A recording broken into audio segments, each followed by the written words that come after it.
diperlukan pedagogi. Yang dihasilkan oleh Deddy Mulyadi ada demagogi itu. Kirim ke Barak itu. Kenapa enggak Gibran dikirim ke Barak? Jadi kita mau coba lihat bahwa Mulyono, Mulyadi sama-sama beroperasi di dalam market of stupidity itu. Yang terjadi itu, faktanya ada di situ kok. Sekarang kita dengarkan Rocky Gerung.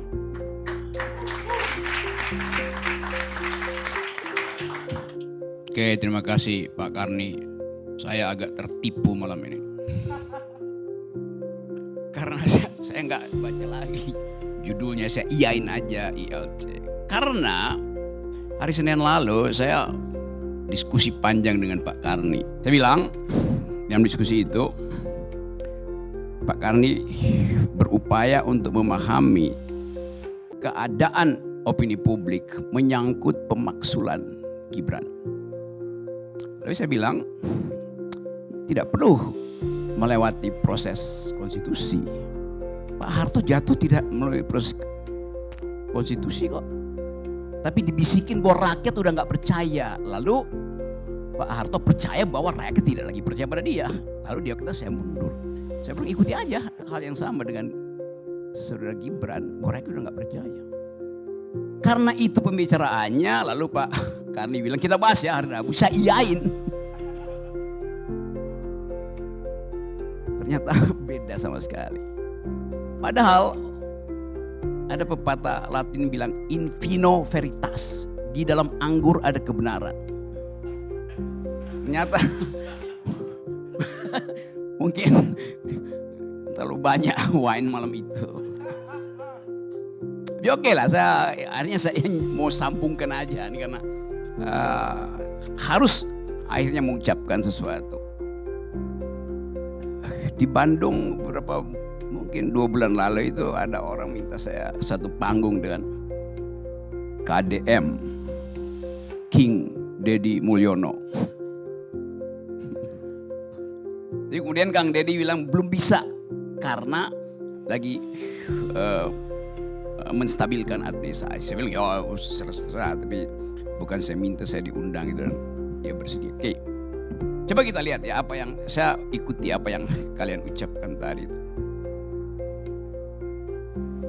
Saya tidak ingin bicara soal watak, strategi, kemampuan membangun public opinion dari Kang Deddy. Karena pada akhirnya pembandingnya cuma Mulyono. Kan dari tadi Anda ngomong begitu. Kenapa pembandingnya nggak Bung Karno misalnya coba? Atau Bung Karno juga bicara hal-hal yang retorik. Tetapi dengan logika yang kuat itu. Sehingga bisa dibantah. Retoriknya selamat, logiknya selamat.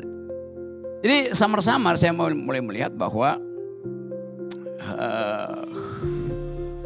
yang berbahaya sebetulnya bukan Deddy Mulyadi, Yunto Mulyono. Tetapi penonton Mulyono dan penonton Deddy Mulyadi sama. Itu soalnya. Nih ada Armando. Bicara tentang mengajar teori komunikasi itu. Di dalam teori komunikasi ada satu prinsip yang menerangkan bagaimana orang mengkonsumsi kedangkalan gitu. Apa namanya dia? Society of the Spectacle. The Society of the Spectacle. Gimana bahasa Indonesianya? Masyarakat yang doyan nonton kedangkalan kira-kira itu. Ini ada teorinya, betul. Ada ya. Dalam hal itu dia bermutu dalam soal memahami konsep-konsep dasar itu. Teori itu, dulu saya ngajar teori itu di jurusan filsafat. Itu bagian dari critical studies yang disponsori oleh pikiran-pikiran Marxisme itu kiri. Yang menganggap bahwa ucapan, penampilan itu komoditas. Jadi kita lagi menonton orang jualan komoditas yang namanya penampilan. Apa istilah tadi? Visualisasi, bukan visi. Di situ bedanya. Kita nggak dapat. Visualisasi Jokowi sampai sekarang seluruh rakyat Indonesia tahu. Gorong-gorong, kesederhanaan. Tapi visinya orang gak ingat. Deddy Mulyadi juga dimulai dengan problem yang sama. Tadi teman-teman pendukung Deddy Mulyadi mengatakan, yang penting visualisasinya bisa menghemat anggaran. Oh bagus. Tapi dalam politik orang mau ukur visualisasi itu demi apa kalau visinya dangkal. Mengirim anak ke barak itu dangkal. Barak itu didisiplinkan tubuhnya. Kalau kita belajar teori-teori disciplinary society oleh Michel Foucault misalnya. Fungsi barak militer mendisiplinkan tubuh. Bukan mengajak orang berpikir itu. Apa istilahnya dia? The docile body. Tubuh yang didisiplinkan, yang ditekuk, dibentuk. Anak itu nakal karena kreativitasnya bertumbuh. Diperlukan pedagogi. Yang dihasilkan oleh Deddy Mulyadi ada demagogi itu. Kirim ke barak itu. Kenapa gak Gibran dikirim ke barak?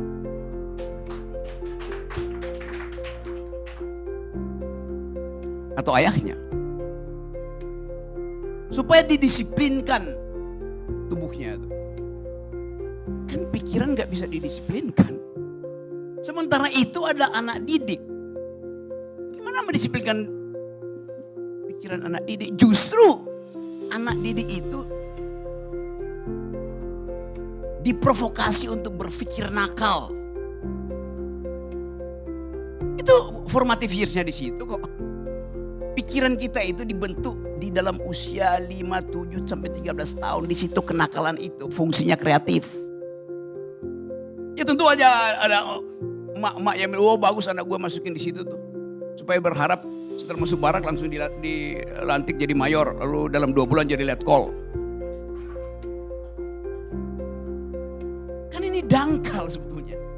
Saya gak ada problem dengan itu. Tapi metodenya itu dikonsumsi oleh publik akhirnya. Jadi kita nonton kedangkalan. Dan itu yang berlangsung di kita setiap hari. Dari zaman Pak Jokowi yang saya kritik terus. Saya gak kritik pribadi Pak Jokowi. Saya kritik mental kita yang mengkonsumsi kedangkalan. Jokowi ngerti bahwa hanya dengan menjual kedangkalan dia bisa bertahan. Mulai apa? Lempar-lempar hadiah. BLT, gorong-gorong, segala macam tuh. Itu kan jualan kedangkalan. Hanya dalam masyarakat yang IQ-nya 78 kedangkalan itu laku. Dan kita masih di situ. Saya masih cari-cari datanya.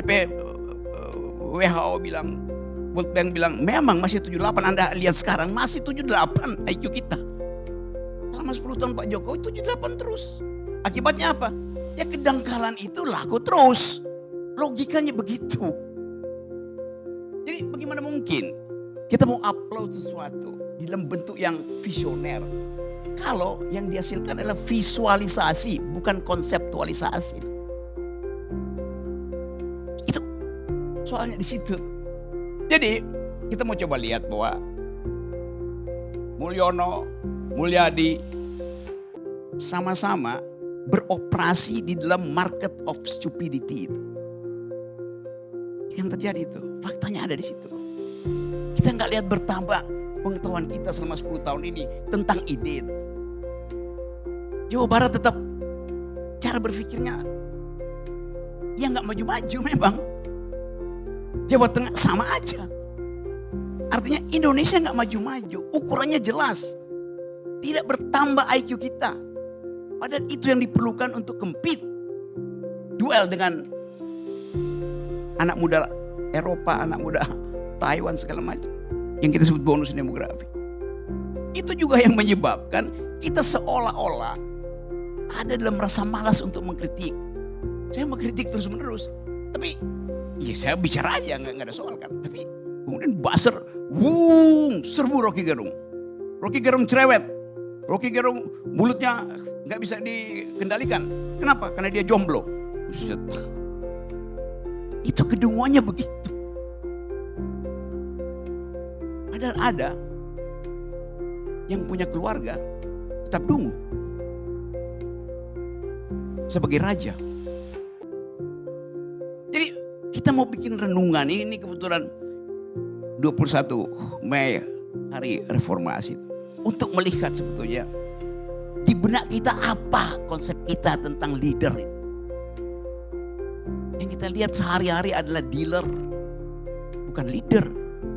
Yang gak mampu mengucapkan sesuatu dan didalilkan untuk dibantah. Leader, dia bikin dalil supaya dibantah. Ini ada leader gak mau dibantah. Begitu dibantah dikirain buzzer itu kan. Bagaimana percakapan bisa muncul? Kalau opini publik dikendalikan oleh buzzer itu. Jadi saya balik pada teori tadi, society of the spectacle itu. Di mana menonton kedunguan itu makin lama makin mencandu. Ini akan terbawa sampai 2009. Kita mesti hentikan itu. Supaya ada filter intelektual, filter akademis. Kemampuan ini harus dimulai sekarang. Untuk memastikan bahwa politik Indonesia ini didesain untuk menghasilkan pemikir, pemimpin intelektual. Jadi bring intellectual back into politics itu. Kembalikan, bukan orangnya, kembalikan cara berpikir intelektual itu ke dalam politik. Hanya itu yang memungkinkan kita mendorong negeri ini untuk compete di tingkat global kan.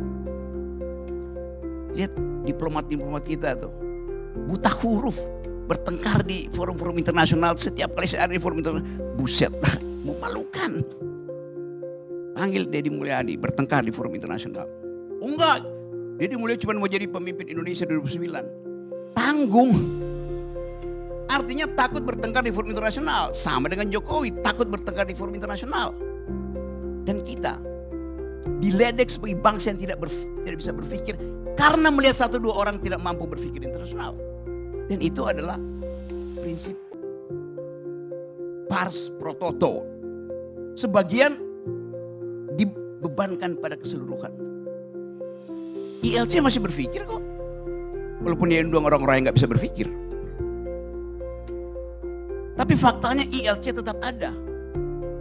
Jadi kita mau asuh bangsa ini, kembalikan bangsa ini dengan pikiran. Pendiri bangsa ini orang yang berpikir. Bung Karno dengan penuh retorika bicara. Berkali-kali kita lihat bagaimana kemampuan logika Bung Karno itu dibungkus dengan retorika yang bagus. Yang di kita semuanya retoris, tanpa logik.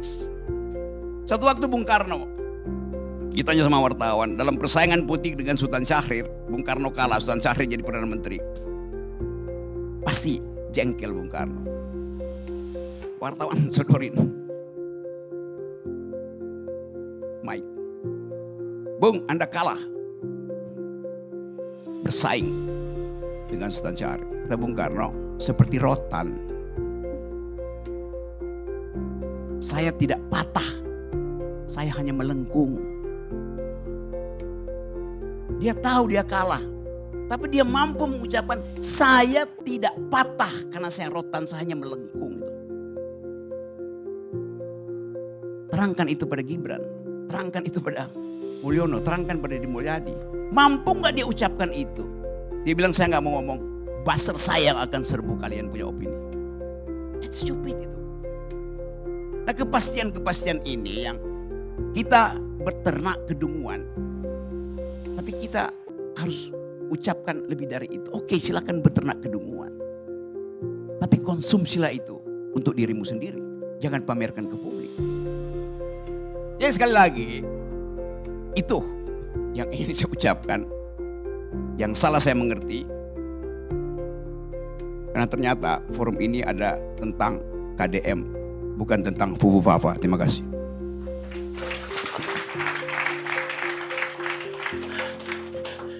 Rocky ini seperti bom atom. Dia nyasar ke satu titik, tapi radioaktifnya kemana-mana.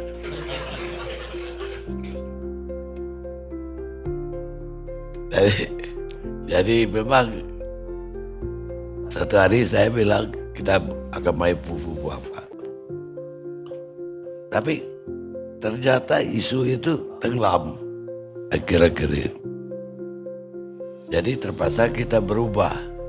Kamu kita menyampaikan ke Bung Rocky, gak bilang bahwa itu udah berubah. Fufu Fafa terpaksa ditunda dulu.